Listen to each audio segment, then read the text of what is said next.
Assalamualaikum teman-teman pecinta cerita seram. Apa kabarnya kalian semua? Semoga sehat dan sukses selalu. Malam ini Kang Sarman akan membawakan sebuah kisah horor dari akun Twitternya @hororpsikologis yang berjudul asli Beringin Angker. Upaya penebangan pohon beringin dilakukan di daerah desa terpencil di tengah hutan. Namun, hal buruk yang terjadi.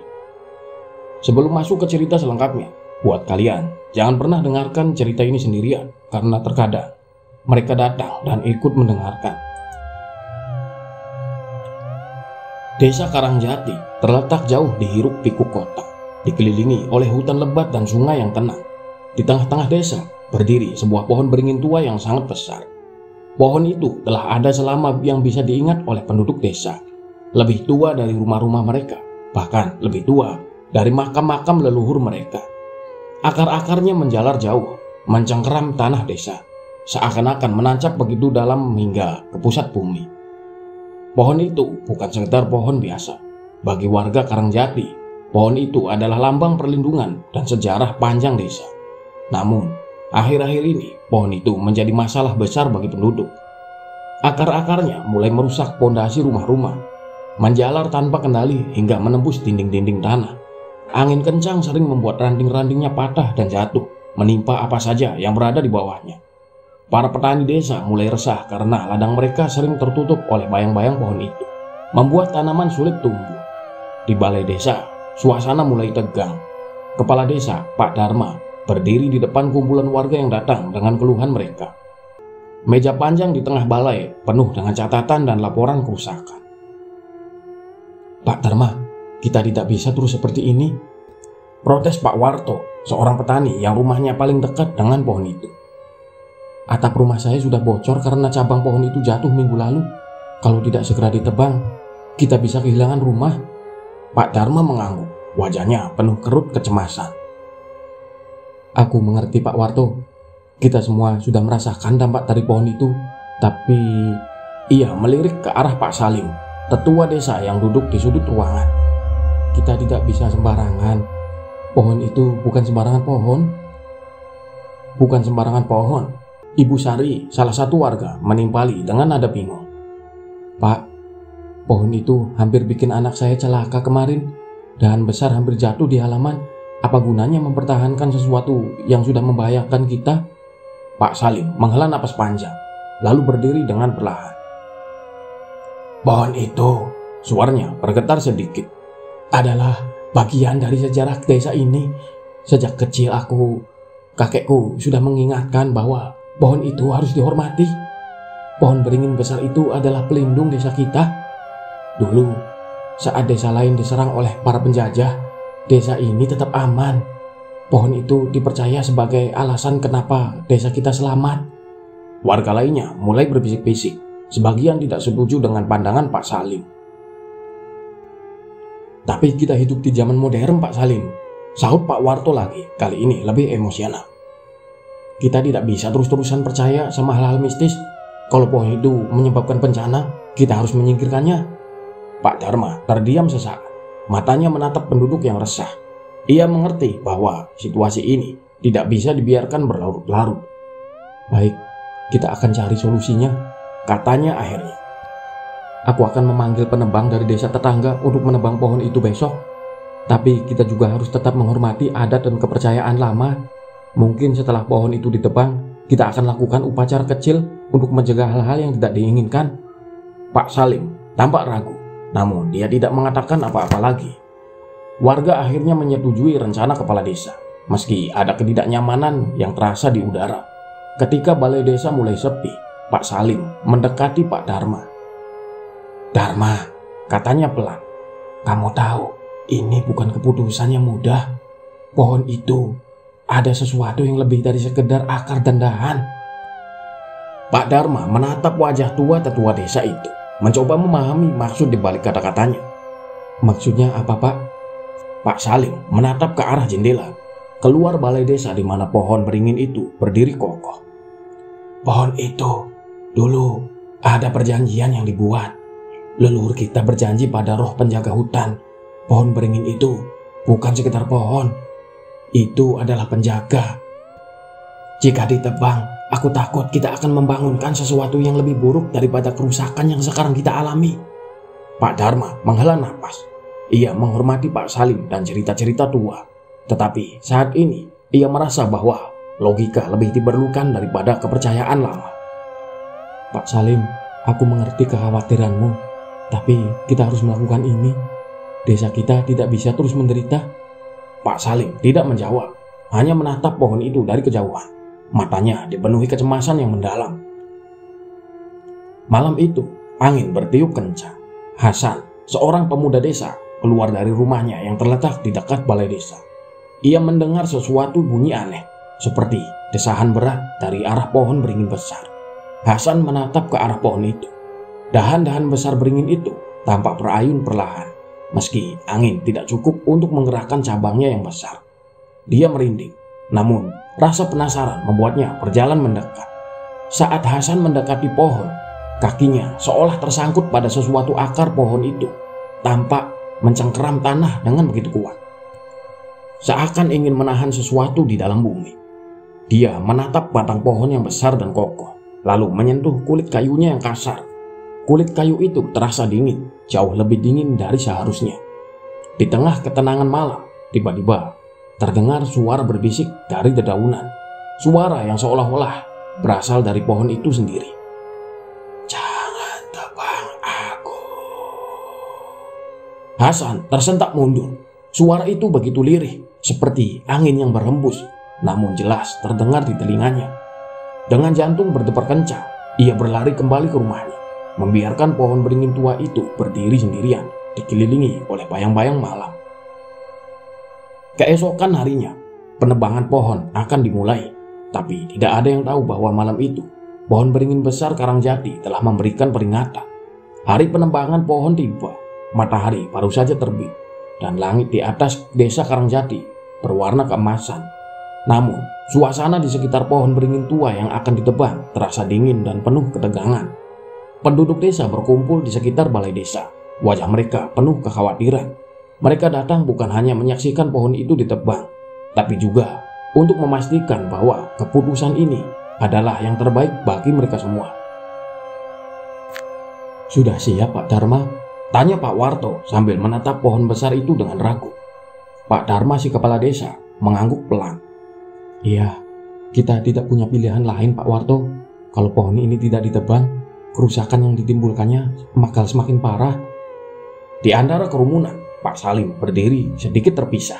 Wajahnya tampak tegang, tidak seperti biasanya. Ia diam-diam memperhatikan para warga, terutama yang masih percaya dengan legenda desa. Banyak dari mereka yang enggan berada terlalu dekat dengan pohon itu. Beberapa bahkan membawa sesajen kecil sebagai tanda hormat. Tak lama kemudian, seorang pria berperawakan besar berjalan menuju kerumunan. Dia adalah Pak Ranto, penebang kayu yang datang dari desa tetangga. Dengan kapak besar di tangannya dan tubuh berotot, dia tampak yakin akan pekerjaannya. Beberapa warga menyambutnya dengan anggukan hormat, berharap ia dapat menuntaskan tugas yang berat ini. Selamat pagi, sapa Pak Ranto. Suaranya berat namun penuh percaya diri. Mana pohonnya? Pak Dharma menunjuk ke arah beringin tua itu. Ini dia Pak Ranto, pohon ini sudah membuat banyak masalah bagi warga desa. Kami berharap Anda bisa membantu menebangnya. Pak Ranto memandangi pohon besar itu dengan ekspresi serius, kemudian tertawa kecil. Hanya pohon beringin. Sudah sering saya tebang pohon yang lebih besar dari ini. Jangan khawatir Pak Dharma, saya akan menyelesaikannya hari ini juga. Namun, di balik sikap percaya dirinya, Pak Ranto merasakan sesuatu yang ganjil. Ketika dia mendekat, angin tiba-tiba tertiup kencang, membuat daun-daun pohon berdesir dengan keras. Dia berhenti sejenak, memandang pohon itu dengan sedikit curiga. Tapi dia segera mengabaikan firasatnya dan mulai bersiap. Kita mulai sekarang, katanya tegas, lalu menancapkan kapaknya ke tanah di dekat akar pohon. Para warga menahan napas saat mereka melihat Pak Ranto mulai mengayunkan kapaknya. Suara dentingan logam yang menghantam batang kayu menggema di seluruh desa. Namun, saat kapak menyentuh batang pohon, ada yang tidak biasa. Bukannya terpotong, kapak itu malah terpental kembali dengan keras, seakan-akan batang pohon tersebut terbuat dari besi. Krek! suara aneh terdengar dari kapaknya. Pak Ranto terhuyung ke belakang, hampir jatuh. Apa ini? Dia berseru dengan kebingungan, mengamati kapaknya yang tampak tidak mengalami kerusakan. Pohon ini keras sekali, lebih keras dari yang kukira. Para warga mulai berbisik-bisik, mata mereka dipenuhi ketakutan. Aku sudah bilang, desis Bu Asih kepada suaminya. Pohon itu bukan pohon biasa, ini tanda-tanda buruk. Pak Dharma mencoba menenangkan suasana. Tenang, mungkin kita butuh kapak yang lebih besar dan yang lebih tajam. Pak Ranto mencoba lagi. Kali ini dia mengayunkan kapaknya dengan kekuatan penuh. Kapaknya menghantam batang pohon dengan bunyi yang lebih keras. Tapi lagi-lagi kapak itu terpental. Kali ini dengan lebih kuat, membuat Pak Ranto mundur beberapa langkah. Gila, apa-apaan ini? Serunya dengan marah. Dia menatap kapaknya. Lalu batang pohon yang bahkan tidak menunjukkan tanda-tanda goresan sedikit pun. Pak Salim yang sejak awal hanya memperhatikan dari jauh, akhirnya mendekat. Dengan suara rendah dia berkata, "Aku sudah bilang, pohon ini bukan pohon biasa. Ada kekuatan yang melindunginya." Pak Ranto tertawa sinis. Kekuatan? Jangan konyol Pak Tua. Ini hanya masalah teknik. Aku akan mencoba sekali lagi. Namun, sebelum Pak Ranto bisa melanjutkan, angin tiba-tiba berhembus lebih kencang, membuat daun-daun beringin itu bergerimisik keras. Langit yang tadinya cerah tiba-tiba tertutup oleh awan kelabu, membuat suasana menjadi gelap. Seakan-akan alam sendiri menantang usaha penebangan ini. Pak Dharma, teriak seorang warga dari belakang kerumunan. Lihat cuacanya, ini tidak wajar. Pak Dharma memandang langit dengan cemas. Tapi dia tidak ingin membatalkan pekerjaan ini. Kita harus lanjut. Kita tidak bisa takut hanya karena sedikit angin. Namun, suasana semakin aneh. Tiba-tiba, gemuruh terdengar dari dalam tanah di sekitar pohon. Warga desa mulai mundur dengan ketakutan. Pak Ranto yang masih bersikeras melanjutkan pekerjaannya, kini tampak mulai ragu. Dia mengayunkan kapaknya sekali lagi. Tetapi kali ini, sebelum kapaknya sempat menyentuh pohon, akar-akar besar pohon itu tiba-tiba bergerak seolah hidup, menyapu tanah di sekitarnya. Nggak, apa ini? Pak Ranto terkejut, melompat mundur. Akar-akar itu tampak merangkak di permukaan tanah, bergerak perlahan namun pasti. Pak Salim berbisik pelan, matanya tidak lepas dari pohon yang kini seolah sedang hidup. Aku sudah bilang, pohon ini punya penjaga. Kalian tidak boleh melanggar perjanjian yang dibuat oleh leluhur kita. Namun Pak Dharma tidak ingin menyerah begitu saja. Pak Ranto, kita harus selesaikan ini. Desa ini tidak bisa terus dihantui oleh pohon ini. Tapi Pak Ranto sudah kehilangan keberaniannya. Aku tidak tahu soal perjanjian apapun, tapi ini bukan pekerjaan biasa. Pohon ini aneh, dan aku tidak mau ambil resiko. Dengan penuh kemarahan, dia melempar kapaknya ke tanah dan bergegas pergi, meninggalkan para warga dengan kebingungan dan ketakutan. Pak Dharma hanya bisa menatap pohon itu dengan perasaan tak menentu. Di dalam hatinya, dia mulai meragukan keputusannya. Mungkin kita memang tidak seharusnya menebang pohon ini. Pak Salim berjalan mendekati Pak Dharma dengan menepuk bahunya. Aku sudah katakan, Dharma, pohon ini bukan sekedar pohon. Ini adalah penjaga. Jika kamu terus memaksa, hal yang lebih buruk akan terjadi. Warga yang lain mulai bubar, berbisik-bisik tentang apa yang baru saja mereka saksikan. Desa Karangjati kini diliputi oleh ketakutan yang lebih dalam dari sebelumnya. Mereka tidak hanya khawatir tentang pohon itu lagi, tetapi tentang apa yang mungkin tersembunyi di baliknya. Malam itu, Pak Ranto yang kembali ke desa tetangga mendadak jatuh sakit. Tubuhnya demam tinggi dan dia mulai mengigau, berbicara dalam bahasa yang tidak dimengerti oleh siapapun. Jangan tebang, bisiknya sebelum tubuhnya kejang-kejang. Keesokan harinya, berita kematiannya sampai ke desa Karangjati. Para warga yang mendengar itu semakin yakin bahwa pohon itu memang tidak boleh diganggu. Namun Pak Dharma masih belum bisa menerima kekalahan. Ada sesuatu yang mengganjal di benaknya, sesuatu yang belum ia pahami. Pohon beringin itu masih berdiri tegak di tengah desa, diam namun penuh ancaman. Dan meskipun usaha pertama penebang pohon itu gagal, Pak Dharma tahu bahwa konflik ini belum berakhir. Desa Karangjati tampak lebih sepi dari biasanya setelah kematian Pak Ranto. Warga desa yang awalnya ingin menebang pohon beringin tua kini diliputi rasa takut dan keraguan. Kabar kematian mendadak penebang kayu itu menyebar seperti api, membuat semua orang berbisik-bisik, berbicara tentang kutukan yang mungkin datang dari pohon itu. Di antara mereka, Pak Dharma terus merenung. Pikirannya dipenuhi oleh peristiwa aneh yang terjadi selama usaha pertama menebang pohon itu. Di rumahnya, Pak Dharma duduk termenung di atas teras sambil memandangi langit yang mulai gelap. Istrinya, Bu Asih, mendekatinya dengan segelas teh panas. "Masih kepikiran soal pohon itu, Pak?" tanyanya lembut sambil duduk di samping suaminya. Pak Dharma mengangguk perlahan. Matanya masih tertuju ke arah pohon beringin yang menjulang tinggi di ujung desa. "Iya, Bu, aku tidak bisa berhenti mikir. Kita tidak bisa terus membiarkan pohon itu merusak rumah-rumah warga. Tapi..." Ia terdiam, lalu meneguk teh di tangannya.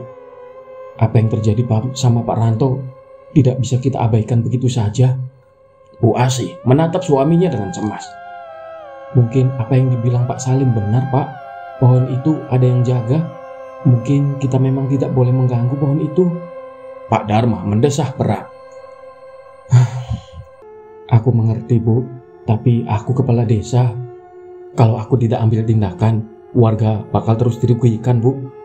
Kita tidak bisa terus-terusan hidup di bawah bayang-bayang pohon itu. Kita harus cari cara."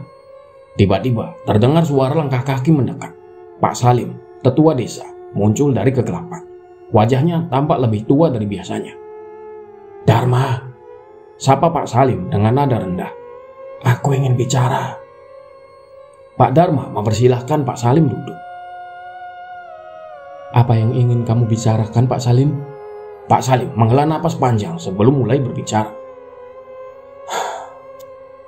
"Aku tahu kamu bingung, Dharma. Aku pun sama. Tapi ada sesuatu yang belum pernah kuberitahukan kepadamu. Dan mungkin sekaranglah adalah waktunya." Pak Dharma dan Bu Asih saling berpandangan, merasa penasaran sekaligus cemas. "Apa maksud Bapak?" Pak Salim menatap ke arah pohon beringin itu, seakan-akan sedang berbicara dengan sesuatu yang tidak terlihat. "Dulu, saat aku masih muda, aku mendengar cerita dari kakekku tentang pohon itu. Ada sebuah perjanjian yang dibuat antara leluhur kita dan makhluk yang menjaga desa ini. Perjanjian itu dibuat demi melindungi desa dari segala mara bahaya, termasuk dari serangan manusia dan kekuatan alam. Pohon itu adalah penjaga perjanjian tersebut." "Perjanjian?" tanya Pak Dharma dengan bingungnya. "Perjanjian apa?" Pak Salim melanjutkan. "Leluhur kita memberikan sesuatu sebagai tanda pengorbanan kepada makhluk itu.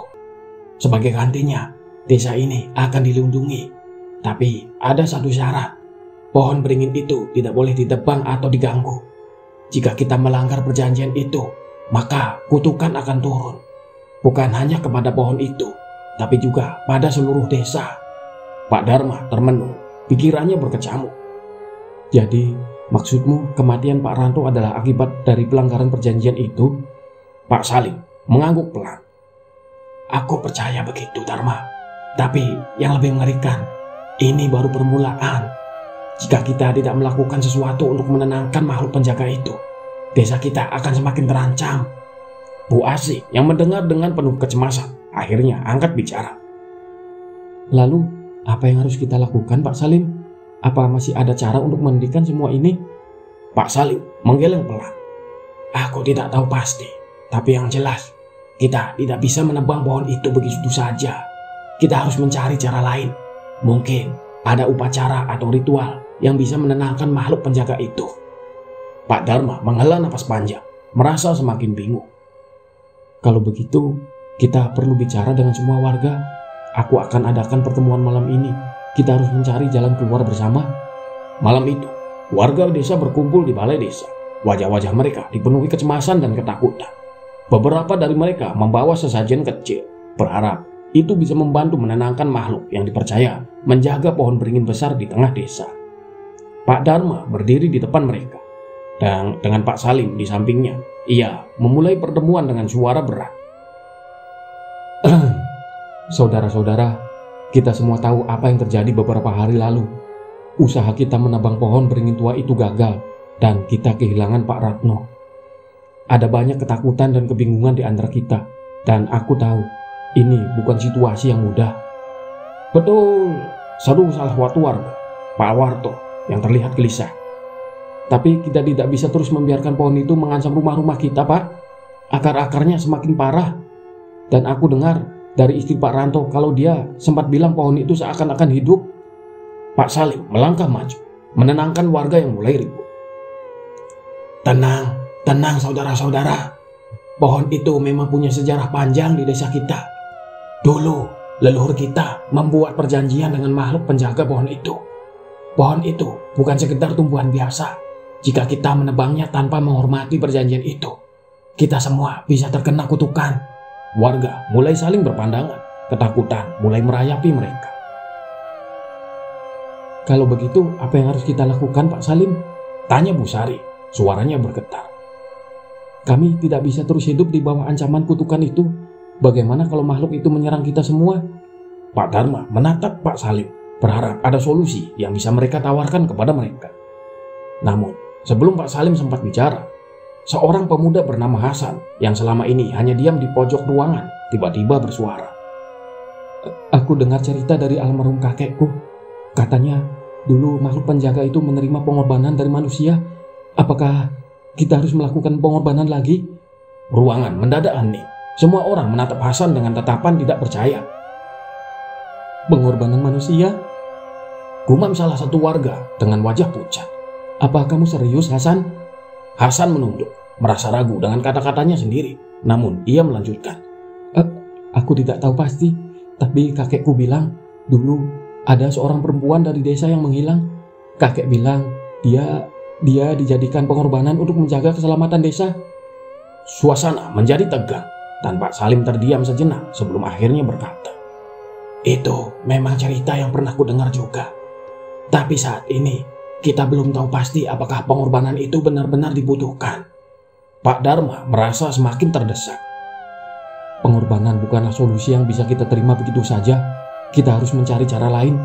Namun, di tengah perdebatan tersebut, tiba-tiba terdengar suara keras dari luar balai desa. Suara angin menderu, dan langit yang tadinya tenang berubah menjadi kelam. Semua warga terdiam, mendengar dengan cemas. Angin berhembus kencang, seolah-olah ada sesuatu yang marah. Bu Asih yang ada di antara kerumunan berbisik dengan wajah pucat. Pak, ini tandanya makhluk itu marah. Pak Dharma menatap Pak Salim dengan warga lainnya. Hatinya bergemuruh dengan perasaan bersalah. Apa yang harus mereka lakukan? Warga semakin ketakutan dan suara angin semakin kencang. Dan Pak Dharma tahu bahwa mereka tidak bisa lagi mengabaikan peringatan ini. Kita harus lakukan sesuatu segera, ucap Pak Dharma dengan tegas. Tapi apapun itu, kita harus pastikan tidak ada yang dikorbankan tanpa alasan yang jelas. Pak Salim memandang langit yang semakin gelap. Kita harus bertindak cepat, Dharma. Angin ini adalah pertanda makhluk itu sudah semakin marah. Jika kita tidak segera mencari solusi, mungkin kutukan yang lebih besar akan menimpa kita. Warga desa mulai panik. Bisikan-bisikan kecil mulai terdengar, semakin memperkuat ketakutan yang merayap di hati mereka. Apa yang harus kita lakukan? Apa kita harus melakukan pengorbanan? Bagaimana kalau kita mencari pengganti Pak Ranto? Siapa yang mau dikorbankan? Bisikan-bisikan itu terdengar di antara kerumunan, membuat suasana semakin mencekam. Pak Dharma mengepalkan tangan, berusaha menenangkan diri dari tengah kacauan ini. Tidak, kita tidak akan melakukan pengorbanan manusia. Desa ini sudah cukup menderita, kita harus menemukan jalan lain. Namun, di tengah ketegangan itu, seorang wanita tua yang dikenal sebagai Mbok Kirah maju perlahan. Mata tuanya berkilat, penuh tekad, dan suaranya terdengar jelas di tengah hiruk pikuk. Aku tahu apa yang harus dilakukan. Semua mata tertuju kepadanya. Pak Dharma mengernyit bingung. Apa maksudmu, Mbok Kirah? Mbok Kirah menatap pohon beringin di kejauhan dengan pandangan yang dalam, seolah-olah melihat sesuatu yang tidak terlihat oleh orang lain. Aku sudah hidup di desa ini lebih lama dari kalian semua. Aku tahu lebih banyak tentang perjanjian lama itu. Dulu memang ada pengorbanan, tapi bukan sembarang pengorbanan. Bukan tentang menumpahkan darah manusia. Pengorbanan itu adalah pengorbanan pribadi yang dalam. Makhluk itu tidak ingin nyawa, ia ingin kehormatan. kehendak bebas seseorang yang dengan sukarela menyerahkan diri untuk menjaga keseimbangan. Pak Dharma menatap dengan heran. Pengorbanan seperti apa, Mbok? Bagaimana caranya? Mbok Kira tersenyum tipis, namun penuh kesedihan. Seseorang dari desa harus tinggal di bawah pohon beringin itu. Tidak boleh kembali ke kehidupan normal. Ia akan hidup di bawah pohon sebagai penjaga baru, menjadi perantara antara dunia manusia dan dunia makhluk halus. Orang itu tidak akan mati, tapi dia harus meninggalkan kehidupannya selamanya. Inilah pengorbanan yang sesungguhnya. Semua warga terdiam, terkejut oleh apa yang baru saja mereka dengar. Bu Sari menutup mulutnya dengan tangan, sementara Pak Hasan menatap Mbok Kira dengan wajah pucat. Jadi, orang itu harus mengabdikan hidupnya untuk menjaga pohon itu? Tanyanya dengan suara gemetar. Mbok Kira mengangguk. Benar, hanya orang yang bersedia mengorbankan kebebasannya yang bisa menenangkan makhluk itu. Dan jika tidak ada yang bersedia, makhluk itu akan menuntut pengorbanan yang lebih besar. Kita semua tahu apa yang terjadi ketika perjanjian itu dilanggar. Pak Dharma merasa jantungnya berdetak kencang. Pikirannya berputar-putar, memikirkan siapa yang mungkin bersedia menjalani kehidupan seperti itu. Tapi siapa yang akan melakukannya, Mbok? Siapa yang bersedia menyerahkan hidupnya untuk tinggal di bawah pohon itu? Sebelum Mbok Kira sempat menjawab, Pak Salim angkat bicara. Aku yang akan melakukannya. Semua orang langsung terkejut mendengar kata-kata Pak Salim. Pak Dharma menatapnya dengan mata terbelalak. Pak Salim, jangan gila. Kamu tidak bisa menyerahkan hidupmu seperti itu. Kamu adalah tetua desa. Kami masih butuh kamu. Pak Dharma masih mencoba berargumen. Suaranya penuh dengan kebingungan dan kekhawatiran. Apa kamu pikir kami semua akan membiarkanmu melakukan ini? Pak Salim terdiam sejenak. Senyumnya yang tadi terlihat di wajahnya perlahan memudar, digantikan oleh kesedihan yang mendalam. Dharma, aku sudah tidak punya siapa-siapa lagi di dunia ini. Suaranya terdengar berat, hampir tidak terdengar di antara warga yang terdiam. Istriku, anak-anakku, mereka sudah tidak ada lagi. Mereka sudah meninggal bertahun-tahun yang lalu. Warga yang mendengar pengakuan itu langsung hening. Tidak ada yang tahu bahwa Pak Salim telah menyimpan kesedihan sebesar itu selama ini. Meski mereka tahu istri dan anak-anak Pak Salim telah lama meninggal, mereka tidak pernah menduga bahwa Pak Salim masih menyimpan luka sebesar itu. Pak Salim melanjutkan dengan suara lirih. Aku hidup sendiri sekarang. Aku sendirian sekarang, Dharma. Tidak ada lagi yang menungguku di rumah. Aku hanya seorang tua yang sekarang sudah tidak punya siapa-siapa lagi. Jika aku juga pergi, tidak ada yang akan kehilangan aku. Tapi desa ini masih punya masa depan. Kalian semua masih punya keluarga. Aku hanya ingin memastikan kalian semua selamat. Pak Dharma menundukkan kepala, menyadari bahwa argumen apapun tak akan mampu menghentikan Pak Salim. Pak Salim, ucapnya, suaranya melemah karena kesedihan yang mendalam. Pak Salim menepuk pundak Pak Dharma dengan lembut. Dharma, biarkan aku melakukannya. Aku sudah siap. Sudah saatnya aku menyusul mereka. Dengan kata-kata itu, Pak Salim melangkah maju, mendekati pohon beringin yang telah lama menjadi sumber ketakutan di desa itu. Warga desa hanya bisa menyaksikan, tak berani berkata apa-apa lagi. Pak Salim bukan hanya tetua desa. Dia adalah pengorbanan terakhir yang akan mereka ingat selamanya. Bu Sari melangkah maju, air mata menggenang di matanya. Pak Salim, kamu sudah banyak berkorban untuk desa ini. Tidak bisakah kita mencari cara lain? Pak Salim menepuk bahu Bu Sari dengan lembut. Aku sudah memikirkannya. Ini adalah jalanku. Kalian semua masih muda, masih punya kehidupan di masa depan kalian. Biarkan aku melakukan ini. Ini adalah tanggung jawab yang harus kutanggung sebagai tetua desa. Pak Dharma merasa hatinya hancur mendengar keputusan Pak Salim. Tapi Pak Salim, aku tidak bisa membiarkanmu melakukan ini sendirian. Pak Salim menatapnya dengan penuh kedewasaan. Ini adalah pilihanku.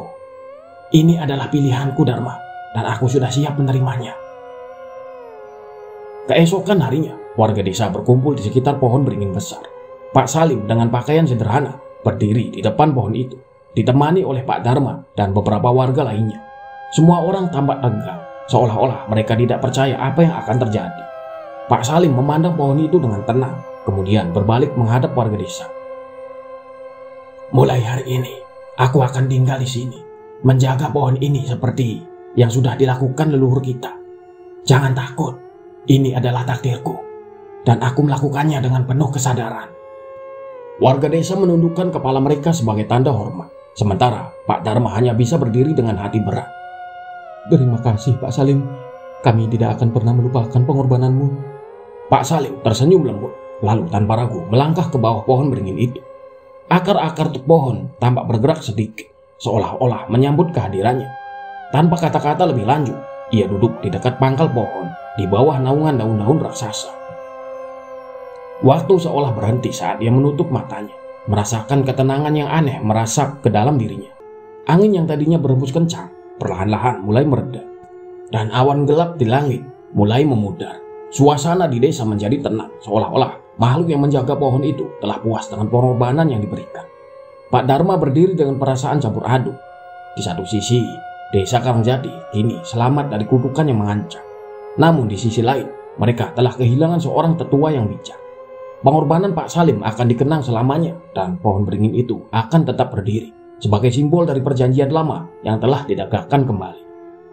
Selamat tinggal Pak Salim, bisik Pak Dharma dengan suara penuh emosi. Semua warga berdiri diam di sekitaran pohon, menundukkan kepala sebagai penghormatan terakhir kepada Pak Salim. Suasana hening, hanya berdengar angin yang berdesir lembut, seolah-olah makhluk yang menjaga pohon itu telah menerima pengorbanan yang diberikan. Pohon beringin tua yang tadi terasa begitu menakutkan, kini tampak tenang, seakan-akan telah mencapai kedamaian. Bu Asih yang berdiri di samping Pak Dharma mengusap air mata yang tak tertahankan lagi.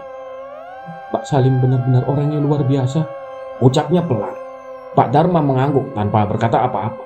Hatinya terasa berat, penuh rasa bersalah dan kehilangan. Dia orang yang paling bijak di desa kita. Kita akan sangat merindukannya. Setelah beberapa saat dalam hening, satu persatu warga desa mulai meninggalkan lokasi.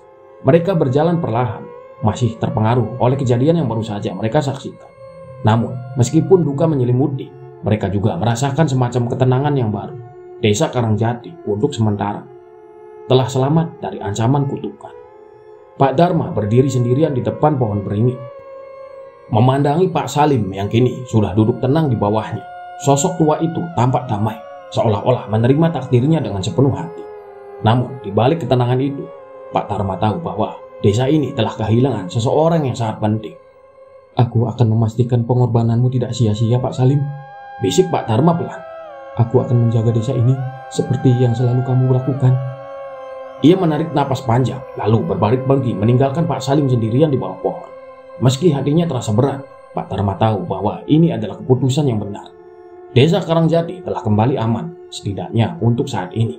Namun, satu hal yang selalu menghantuinya adalah kenyataan bahwa perjanjian dengan makhluk itu belum sepenuhnya selesai. Hari-hari berlalu, dan desa Karangjati kembali ke rutinitas sehari-hari. Pohon beringin tua itu kini menjadi tempat yang disakralkan oleh warga desa.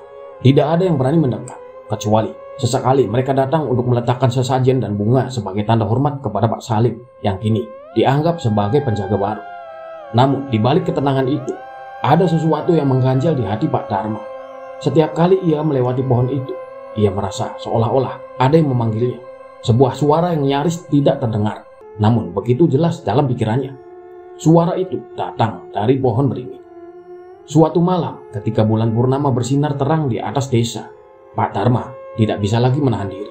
Ia merasa ada sesuatu yang salah, sesuatu yang belum terselesaikan. Dengan tekad yang kuat, ia mengambil senter dan berjalan menuju pohon beringin. Di sana, di bawah bayang-bayang pohon raksasa itu, ia melihat Pak Salim masih duduk tenang di tempat yang sama seperti hari pertama ia mengabdikan dirinya. Namun kali ini ada yang berbeda. Wajah Pak Salim tampak lebih pucat, lebih kosong. Matanya tertutup, tetapi bibirnya bergerak-gerak seolah-olah sedang berbisik sesuatu. Pak Dharma merasakan hawa dingin merayap di tubuhnya. Pak Salim, panggil Pak Dharma pelan. Meskipun dia tahu bahwa Pak Salim tidak akan menjawab. Namun tiba-tiba angin berhembus kencang, membuat dedaunan pohon beringin bergesekan satu sama lain, menimbulkan suara yang menakutkan. Pak Dharma merasa jantungnya berdegup kencang. Ia mundur beberapa langkah, namun suara-suara yang sama yang selama ini ia rasakan memanggilnya menjadi semakin jelas di kepalanya. Kamu tidak bisa mengabaikanku selamanya. Pak Dharma terkejut, memutar kepalanya ke segala arah, mencoba mencari asal suara itu. Namun yang dilihatnya hanya Pak Salim yang duduk tegak, tak bergerak di bawah pohon. "Siapa di sana?" teriak Pak Dharma dengan suara gemetar. "Apa yang kamu inginkan?" Suara itu tertawa pelan dan angin semakin kencang berputar di sekitaran Pak Dharma. "Pengorbanan ini tidak cukup. Aku ingin lebih." Pak Dharma merasa ketakutan yang luar biasa menjalar di tubuhnya. "Lebih? Apa maksudmu? Bukankah Pak Salim sudah menyerahkan dirinya untukmu?" Suara itu tertawa lagi, lebih keras sekali ini, seolah-olah mengejeknya. "Pak Salim hanyalah penjaga. Aku membutuhkan lebih dari sekedar penjaga. Aku membutuhkan jiwamu, Dharma." Pak Dharma tersentak, tubuhnya membeku di tempat. Jiwaku," bisiknya, matanya melebar karena ketakutan. "Tidak, aku tidak bisa, aku tidak akan." Namun sebelum ia melanjutkan, tanah di sekitaran pohon beringin mulai bergetar. Akar-akar besar muncul dari dalam tanah, bergerak seperti ular yang mencari mangsanya. Pak Dharma terjatuh, mencoba merangkak mundur. Namun akar-akar itu terlalu cepat. Mereka melingkari kakinya, menariknya mendekati pohon. "Kamu tidak bisa lari, Dharma. Perjanjian itu telah ditegakkan. Tapi pengorbananmu adalah harga yang harus dibayar." Pak Dharma mencoba berteriak, namun suaranya tercekat di tenggorokannya. Tubuhnya terasa semakin lemah dan pandangannya mulai kabur. Akar-akar itu terus menariknya hingga ia berada di bawah bayang-bayang pohon beringin. Di sana, di hadapannya, Pak Salim masih duduk tenang. Namun kali ini matanya terbuka, matanya hitam pekat, kosong tanpa jiwa. "Semua akan berakhir sekarang, Dharma," bisik Pak Salim dengan suara yang dingin, bukan suaranya yang biasa. Dan dengan satu tarikan terakhir, akar-akar itu melingkari tubuh Pak Dharma sebelumnya, menariknya ke dalam kegelapan di bawah pohon beringin. Di bawah cahaya bulan purnama, desa Karangjati kembali diam. Pohon beringin tua tetap berdiri kokoh, tapi kini di bawahnya bukan hanya Pak Salim yang menjadi penjaga. Pak Dharma telah bergabung dengannya sebagai bagian dari perjanjian abadi dengan makhluk penjaga desa yang tak pernah kenyang akan pengorbanan. Sejak malam itu, desa Karangjati berubah drastis. Warga yang sebelumnya merasa tenang setelah pengorbanan Pak Salim, kini mulai dihantui oleh rasa cemas yang tidak terjelaskan. Malam-malam menjadi lebih sunyi dari biasanya.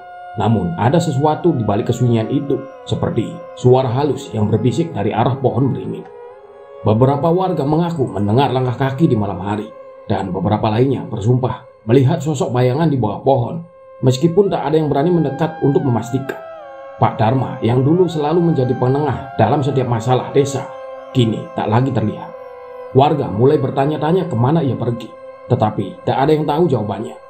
Suatu malam, Hasan, salah seorang pemuda desa yang dikenal pemberani, memutuskan untuk menyelidiki hilangnya Pak Dharma. Ia mendatangi rumahnya yang kosong. Pintu depan terbuka sedikit, seolah-olah pemiliknya meninggalkan tempat itu dengan tergesa-gesa. Hasan memanggil dengan suara ragu. "Pak Dharma, Bu Asih, Pak Dharma, kamu di sini?" Tidak ada jawaban. Ia membuka pintu lebih lebar, menatap ke dalam ruangan yang gelap. "Apa mungkin dia pergi tanpa memberitahu siapapun?" Bu Sari, yang rumahnya bersebelahan dengan Pak Dharma, muncul di balik pintu rumahnya dan melangkah maju. "Hasan, apa yang kamu lakukan di sini malam-malam begini? Kenapa kamu mencari Pak Dharma?" Hasan menoleh dengan cemas. "Bu Sari, sudah berapa hari Pak Dharma tidak lewat? Warga lainnya juga bilang begitu. Apa ibu tahu di mana dia?" Bu Sari menggeleng kepala. Wajahnya tampak cemas. "Aku juga khawatir, Nak. Semalam aku mendengar suara dari arah rumahnya, tapi ketika aku datang mengetuk pintu, tidak ada yang menjawab. Saat aku hendak kembali ke rumah, Bu Asih, istrinya datang dengan muka sedih seperti habis menangis. Dia bilang Pak Dharma sudah beberapa hari tidak pulang dan tidak diketahui keberadaannya. Bu Asih yang kebingungan dan selalu sedih meratapi hilangnya suaminya, akhirnya memutuskan untuk kembali ke rumah ibunya di desa sebelah sambil terus mencari dan menunggu kabar tentang keberadaan Pak Dharma. Sejak pengorbanan Pak Salim, banyak hal aneh yang terjadi di desa ini." Hasan mengangguk, merasa hal yang sama. "Bu Sari, aku akan segera pergi ke pohon beringin malam ini. Aku merasa ada yang tidak beres. Pak Dharma terakhir kali terlihat mendekati ke sana." Mata Bu Sari melebar. "Apa kamu sudah gila? Pohon itu tidak ada yang boleh mendekat ke sana, apalagi sejak pengorbanan Pak Salim." Siapa tahu apa yang tinggal di bawahnya sekarang. Hasan merasakan tekadnya bergojolak, meskipun rasa takut mulai merayap di benaknya. Aku harus tahu apa yang terjadi, Bu. Jika ada yang salah, kita tidak bisa hanya menunggu. Kalau Pak Dharma ada di sana dan membutuhkan bantuan, kita tidak bisa membiarkannya begitu saja. Bu Sari menarik napas dalam-dalam, tampak ingin mencegah, tapi akhirnya ia hanya bisa menggeleng dan menuntut. Hati-hati ya nak, jangan gegabah. Jika kamu merasa ada yang salah, segera kembali. Jangan paksakan dirimu. Hasan mengangguk, lalu tanpa menunggu lebih lama, ia mengambil lentera dan mulai berjalan menuju arah pohon beringin. Semakin dekat ia dengan pohon itu, semakin kuat rasa dingin merayap di kulitnya, meskipun angin malam hanya bertiup pelan. Akar-akar pohon yang menjulang dari tanah tampak seperti lengan hitam yang siap menangkap siapa saja yang berani mendekat. Pak Dharma, panggil Hasan pelan saat ia tiba di dekat pohon. Pak Dharma, kamu di sini? Tidak ada jawaban, hanya angin yang berbisik pelan, menggesekkan daun-daun pepohonan. Ia mengerahkan lentera ke sekitar, cahaya temaram menyinari tanah di bawah akar-akar pohon. Namun, tidak ada tanda-tanda kehidupan. Pak Dharma, panggil Hasan lebih keras lagi. Tetapi, tetap tidak ada yang menjawab. Perasaan tidak nyaman semakin kuat dalam hati Hasan. Ia melangkah lebih dekat, mencoba melihat lebih jelas di bawah bayang-bayang pohon. Namun, tiba-tiba, sesuatu yang dingin menyentuh kakinya. Ia tersentak, menunduk dan melihat akar-akar mulai bergerak perlahan, seperti ular yang mencari mangsanya. Tidak mungkin, Hasan bergumam sambil mundur dengan cepat. Perasaan takutnya memulai memuncah. Tapi sebelum ia bisa bergerak lebih jauh, sebuah suara terdengar dari kegelapan di bawah pohon. Kamu tidak bisa kabur dariku, Hasan. Hasan tersentak. Suara itu terdengar seperti suara Pak Dharma. Tapi ada sesuatu yang aneh, sesuatu yang tidak wajar. Pak Dharma? Ia menatap sekeliling dengan cemas. Matanya mencoba menembus kegelapan. Dari bawah akar pohon, sosok seseorang muncul perlahan. Pak Dharma, atau setidaknya sesuatu yang tampak seperti dirinya, berdiri di sana. Matanya kosong, tanpa cahaya, dan kulitnya pucat seperti mayat yang sudah terlalu lama dikubur. Mulutnya bergerak, namun suara yang keluar terdengar berat dan dingin. Aku adalah bagian dari pohon ini sekarang, Hasan. Kamu juga akan menjadi bagian darinya. Hasan terhuyung mundur, merasa jantungnya berdegup kencang di dadanya. Apa yang terjadi kepadamu, Pak Dharma? Apa yang kamu lakukan di sini? Pak Dharma, atau yang kini menjadi makhluk lain, tersenyum samar. Aku mencoba menolak, tapi pohon ini, ia membutuhkan lebih dari satu penjaga. Pak Salim tidak cukup. Pohon ini lapar, Hasan, dan ia tidak akan berhenti sampai seluruh desa menjadi miliknya. Hasan merasa kakinya gemetar.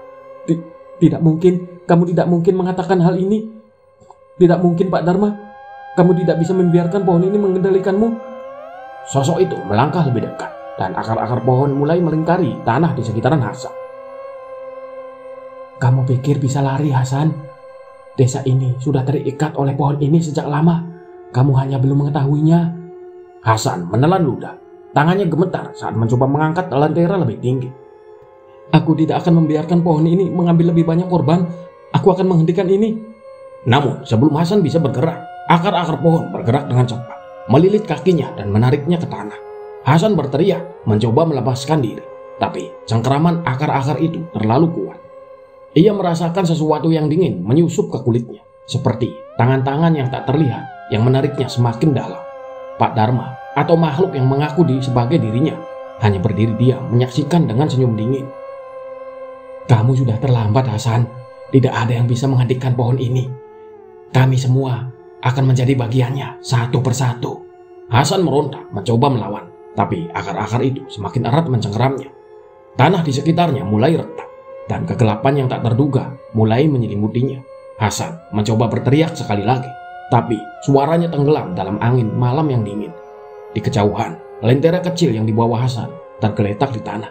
Apinya perlahan padam. Sementara pohon beringin yang menjulang tinggi itu berdiri diam, seperti penjaga setia yang mengawasi setiap langkah di desa Karangjati. Kehilangan Hasan membuat desa Karangjati semakin terpukul. Desas-desus mulai menyebar di kalangan warga, membuat ketakutan merasuki setiap sudut desa. Malam demi malam, suara-suara aneh terdengar dari arah pohon beringin, seolah-olah ada yang berbisik atau menangis dari dalamnya. Desa yang dulu tenang kini menjadi ladang ketakutan yang mencekam. Bu Narti, salah satu tetua desa, merasa bahwa semua ini tidak bisa dibiarkan lebih lama. Bersama beberapa warga yang masih berani, ia memutuskan untuk mencari tahu lebih dalam tentang asal-usul pohon beringin tua itu. Dalam ingatan Bu Narti, pohon itu sudah ada sejak ia kecil. Namun, tidak ada yang tahu dari mana asalnya, atau mengapa pohon itu tampak begitu sakral dan menyeramkan. Suatu malam, Bu Narti mengundang beberapa warga desa untuk ke rumahnya. Di antara mereka ada Pak Wira dan Bu Sari istrinya, serta Permana, seorang pemuda yang dekat dengan Hasan. Mereka duduk di ruang tamu Bu Narti, diterangi lampu minyak yang redup. Sementara suara jangkrik mengisi keheningan malam. "Kita tidak bisa terus-terusan hidup dalam ketakutan," ucap Bu Narti dengan suara tegas. "Hasan sudah hilang dan Pak Dharma pun entah kemana. Kita harus melakukan sesuatu." Pak Wira mengangguk setuju, namun ekspresi wajahnya menunjukkan kekhawatiran yang mendalam. "Aku setuju Bu Narti, tapi apa yang bisa kita lakukan? Pohon itu sudah menjadi bagian dari desa kita sejak lama. Setiap kali ada yang mendekat, selalu ada yang hilang atau meninggal." Permana yang duduk di sudut ruangan dengan kepala tertunduk angkat bicara. "Aku tidak bisa hanya duduk diam, Pak. Hasan adalah sahabatku. Dia hilang karena mendekati pohon itu. Dan aku yakin ada sesuatu yang lebih dari sekedar pohon tua. Mungkin ada kutukan atau perjanjian yang belum kita ketahui." Bu Sari menatap Permana dengan tatapan penuh simpati. "Permana benar. Kita harus mencari tahu apa sebenarnya yang terjadi dengan pohon itu. Kalau perlu, kita bisa memanggil orang pintar atau paranormal untuk memeriksanya." Bu Narti menarik napas dalam-dalam sebelum berkata, "Aku sudah mencoba mencari tahu tentang pohon ini, dan aku menemukan sesuatu yang aneh. Beberapa cerita lama dari kakek nenek kita mengatakan bahwa pohon itu pernah menjadi tempat pengorbanan di masa lalu. Pohon itu dianggap sebagai penjaga desa, tapi penjaga yang haus darah." Semua orang di ruangan itu terdiam sejenak, mencerna kata-kata Bu Narti. "Penjaga desa yang haus darah?" tanya Bu Sari dengan nada tidak percaya. "Kenapa kita tidak pernah mendengar cerita ini sebelumnya?" Bu Narti melanjutkan. Suaranya terdengar lebih pelan, seperti mengungkapkan rahasia yang tak seharusnya diceritakan. "Cerita ini disembunyikan, Bu. Hanya beberapa orang tua di desa yang tahu, dan mereka tidak ingin generasi kita hidup dalam ketakutan. Tapi aku berhasil menemukan catatan lama dari kakekku yang mengatakan bahwa ada perjanjian dengan makhluk yang tinggal di pohon itu. Makhluk itu menjaga desa dari bencana, tapi ada harga yang harus dibayar." "Makhluk?" tanya Permana, matanya melebar.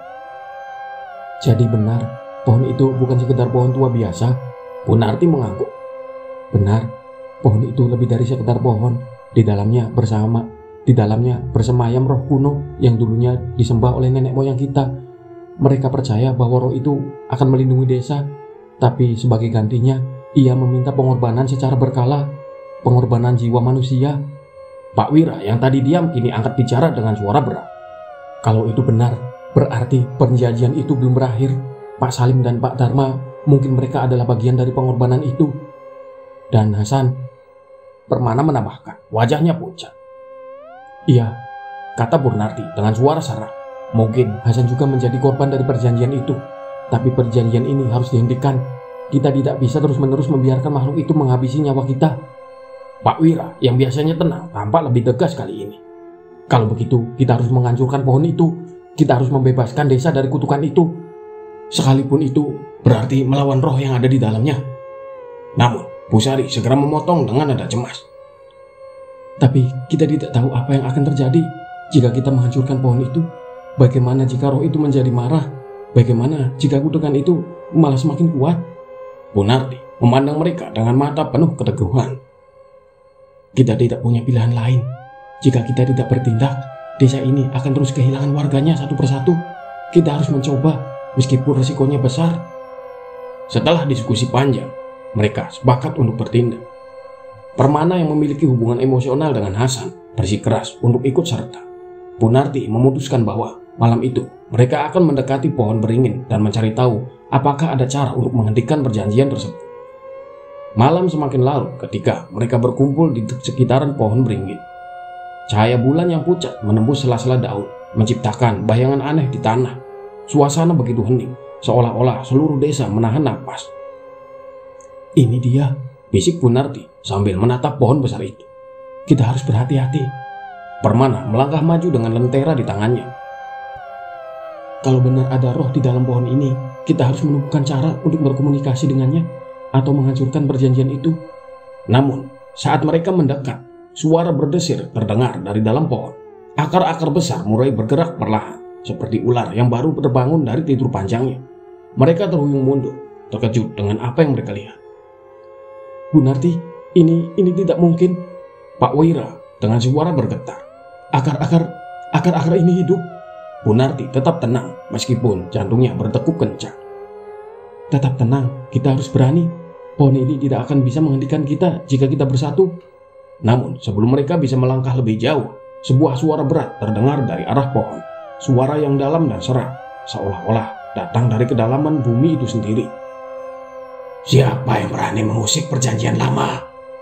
Permana mengangkat lentera lebih tinggi, mencoba mencari asal suara itu. Siapa kamu? Apa kamu yang telah mengambil Pak Dharma dan Hasan? Suara itu tertawa pelan, menimbulkan gemuruh rendah di udara. Mereka adalah bagian dari perjanjian, seperti yang telah dilakukan selama berabad-abad. Pohon ini adalah pelindung desa. Tapi setiap perlindungan membutuhkan harga. Mereka adalah penjaga, pengorbanan yang harus dibayar. Bu Narti melangkah maju, menatap langsung ke arah pohon. Kami tidak ingin lagi ada pengorbanan. Kami ingin desa ini dibebaskan dari kutukanmu. Bebas? Suara itu terdengar mengejek. Kalian tidak bisa membebaskan diri. Desa ini milikku, dan selama pohon ini berdiri, perjanjian tetap berlaku. Permana menggenggam lentera lebih erat. Tubuhnya gemetar oleh rasa takut dan marah. Kalau begitu, kita akan menghancurkan pohon ini. Akar-akar mulai bergerak lebih cepat, seolah merespon ancaman tersebut. Mereka melilit tanah di sekitar warga, mengancam akan menelan siapa saja yang berani mendekat. Pak Wira berteriak, hati-hati, jangan biarkan akar-akar itu mendekat. Namun Bu Narti dengan keteguhan yang luar biasa melangkah lebih dekat ke pohon, menantang. Jika kamu tidak bisa menghentikan kutukan ini, kami yang akan melakukannya. Kami akan membebaskan diri dari belenggumu. Suara dari pohon itu menggeram keras. Lalu tiba-tiba semuanya menjadi hening. Pohon beringin yang besar itu tampak diam, seperti menunggu. Namun di dalam hening itu, mereka tahu bahwa perjuangan belum selesai. Kita harus membakar pohon ini, bisik Permana dengan penuh tekad. Ini satu-satunya cara untuk menghancurkannya. Tanpa ragu, mereka memulai persiapan untuk melakukan hal yang mustahil, mengakhiri kutukan desa Karangjati dengan menghancurkan pohon beringin yang telah menjadi bagian dari sejarah desa selama berabad-abad. Pohon beringin yang menjulang di tengah desa Karangjati kini menjadi fokus dari ketakutan dan amarah warga. Setelah malam penuh ketegangan, Permana, Bu Narti, Pak Wira, dan Bu Sari memutuskan bahwa satu-satunya cara untuk menghentikan kutukan yang melanda desa adalah dengan membakar pohon itu. Meskipun ancaman dari roh penjaga yang bersemayam di dalamnya semakin nyata, mereka tahu tidak ada pilihan lain. Malam itu, mereka berkumpul kembali di dekat pohon, masing-masing membawa peralatan yang diperlukan untuk membakar kayu besar dan kokoh itu. Permana memegang beberapa galon minyak tanah, Bu Narti membawa obor yang sudah dinyalakan. Sementara Pak Wira dan Bu Sari membawa kayu bakar dan kain yang bisa digunakan untuk mempercepat nyala api. Angin malam tertiup dingin, seolah mengisyaratkan sesuatu yang akan segera terjadi. Ini adalah langkah terakhir kita, ujar Bu Narti memecah kesunyian. Begitu pohon itu terbakar, kutukan desa mungkin akan berakhir. Tapi kita harus siap menghadapi apapun yang muncul setelahnya. Permana memandang pohon dengan mata penuh nekat. Hasan sudah terlalu lama hilang. Aku harus memastikan pengorbanannya tidak sia-sia. Ini untuknya. Pak Wira yang sejak tadi tampak tegang akhirnya angkat bicara. Kita tidak tahu apa yang akan terjadi jika roh di dalam pohon itu marah. Mungkin kita semua akan menanggung akibatnya. Aku tahu itu, Pak, sahut Bu Sari dengan suara gemetar. Tapi kita tidak bisa terus hidup dalam ketakutan. Sudah terlalu lama desa ini terbelenggu oleh pohon itu. Jika kita tidak bertindak sekarang, kita tidak akan pernah bebas. Sebelum api dinyalakan untuk membakar pohon beringin, Permana dan warga menyelamatkan Pak Salim terlebih dahulu. Dengan cepat, beberapa orang berlari mendekat dan bersama-sama menarik tubuh Pak Salim dari bawah pohon. Meski mereka berhasil mengangkatnya ke tempat yang lebih aman, kondisi Pak Salim tampak sangat lemah. Wajahnya pucat, napasnya tersenggal-senggal, dan tubuhnya dingin seolah-olah semua energinya terserap oleh pohon itu. Pak Salim, bertahanlah, seru Pak Wira sambil memegang Pak Salim yang gemetar. Pak Salim hanya bisa mengangguk lemah, matanya setengah tertutup, dan bibirnya bergerak pelan, seakan mencoba mengatakan sesuatu. Namun tidak ada kata-kata yang keluar, hanya bisikan tak terdengar yang membuat Pak Wira merinding. Warga yang melihat kondisinya mulai berbisik satu sama lain, menyadari bahwa pohon beringin ini bukanlah pohon biasa. "Sepertinya pohon itu sudah menyerap kekuatan Pak Salim," bisik salah satu warga dengan wajah ketakutan. Setelah memastikan Pak Salim berada jauh dari pohon dan aman, Pak Wira mengangguk kepada warga yang membawa obor. "Sekarang bakar pohonnya," perintahnya tegas. Dengan hati-hati, mereka mulai menuangkan minyak tanah di sekitaran akar-akar pohon beringin.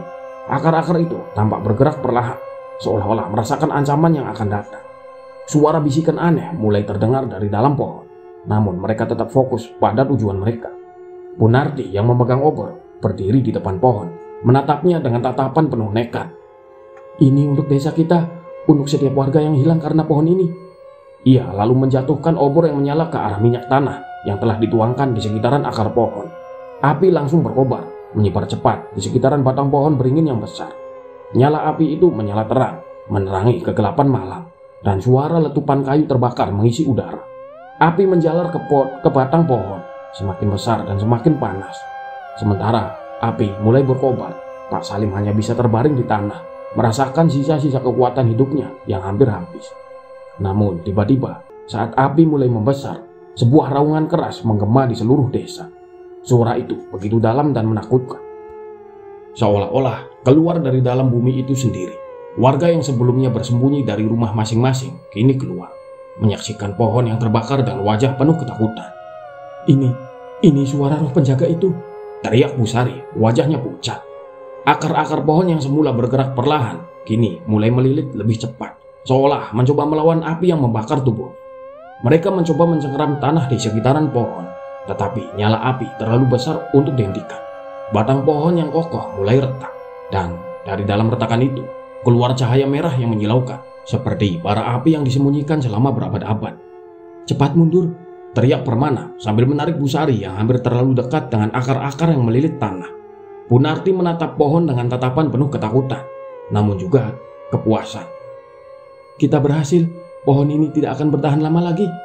Namun baru saja ia selesai berbicara, sebuah bayangan hitam besar muncul dari dalam pohon yang terbakar. Bayangan itu tampak melayang di udara, bergerak dengan kecepatan yang tidak terbayangkan. Itu adalah roh penjaga selama ini bersemayam di dalam pohon, yang kini terbebas oleh nyala api. "Kalian berani melanggar perjanjian!" Suara roh itu menggema dengan nada marah dan bergetar, membuat bumi di sekitar mereka bergetar. Bayangan itu mengerikan, berbentuk seperti makhluk besar dengan mata merah menyala, namun tubuhnya hanya kabut hitam pekat. Permana mundur beberapa langkah, tubuhnya gemetar. Apa itu? Makhluk apa yang kita bebaskan?" Pak Wira menarik napas dalam-dalam, mencoba menenangkan dirinya. Itu roh penjaga yang selama ini menghantui kita. Kita harus melawannya." Roh penjaga itu mendekati mereka. Suaranya semakin bergaung. "Kalian semua akan menjadi bagian dari pohon ini. Desa ini milikku, dan kalian tidak bisa lepas dari takdir kalian." Punarti yang merasa tanggung jawab untuk memimpin melangkah maju. "Kami tidak akan tunduk kepadamu lagi. Pohon itu terbakar, dan begitu pula kekuatanmu. Kamu tidak bisa lagi mengendalikan kami." Roh itu melolong, lalu bergerak cepat ke arah mereka, seperti angin badai yang mendadak datang. Namun saat ia mendekat, api dari pohon yang terbakar menyebar lebih cepat, memakan akar-akar dan batang pohon yang masih tersisa. Semakin besar api itu, semakin lemah gerakan roh penjaga tersebut. Setiap kali ia mencoba mendekat, nyala api seakan menolak keberadaannya, membakar lebih kuat di sekitaran pohon. Permana dengan sisa keberaniannya mengambil sebatang kayu yang terbakar dan melemparkannya ke arah bayangan itu. "Kamu tidak bisa menguasai desa ini lagi. Kami akan bebas." Tindakan Permana seolah menjadi pemicu terakhir. Bayangan itu menjerit keras. Tubuh kabut hitamnya mulai pecah dan bercerai-berai. Sementara api semakin membesar, melahap sisa-sisa pohon beringin yang dulu dianggap tidak terkalahkan. Roh penjaga itu akhirnya menghilang, terbakar oleh kekuatan api yang mereka nyalakan. Pohon beringin yang selama ini menjadi pusat dari ketakutan dan misteri desa Karangjati kini runtuh ke tanah, hanya tersisa abu dan bara api yang perlahan memudar. Keesokan paginya, warga warga desa berkumpul di sekitaran bekas pohon beringin yang kini telah menjadi abu. Tidak ada lagi suara bisikan atau langkah-langkah aneh di malam hari. Udara terasa lebih ringan, seolah kutukan yang selama ini menghantui mereka telah terangkat. Bu Narti memandang bekas pohon itu dengan tatapan tenang, meskipun wajahnya menyiratkan rasa kehilangan. Akhirnya selesai, desa kita bebas. Permana berdiri di sampingnya, menatap sisa-sisa pohon dengan perasaan campur aduk. Tapi Hasan dan Pak Dharma, mereka tidak pernah kembali. Bu Sari meletakkan tangannya di bahu Permana, mencoba menenangkannya. Mereka mungkin sudah menjadi bagian dari kutukan itu, nak. Tapi sekarang mereka bisa beristirahat dengan tenang. Pak Wira mengangguk. Kita semua kehilangan banyak orang karena pohon itu. Tapi setidaknya sekarang kita bisa membangun kembali desa ini tanpa rasa takut. Dengan kutukan yang kini telah dihentikan, desa Karangjati perlahan mulai pulih. Meskipun bekas luka dari pohon beringin itu tetap ada dalam ingatan setiap warga. Mereka tahu bahwa perjuangan mereka telah mengubah nasib desa. Pohon beringin mungkin telah hilang, tapi pelajaran dan perjuangan melawan kutukan itu akan selalu hidup dalam hati mereka. Minggu-minggu berlalu setelah kehancuran pohon beringin. Desa Karangjati perlahan-lahan pulih dari teror yang melanda selama bertahun-tahun. Warga desa mulai merasa aman untuk beraktivitas seperti biasa. Tidak ada lagi suara-suara aneh dari bekas pohon itu. Tidak ada lagi kehilangan misterius. Namun, meskipun desa tampak tenang, ada perasaan ganjil yang masih menyelimuti beberapa warga, terutama Bu Narti dan Permana.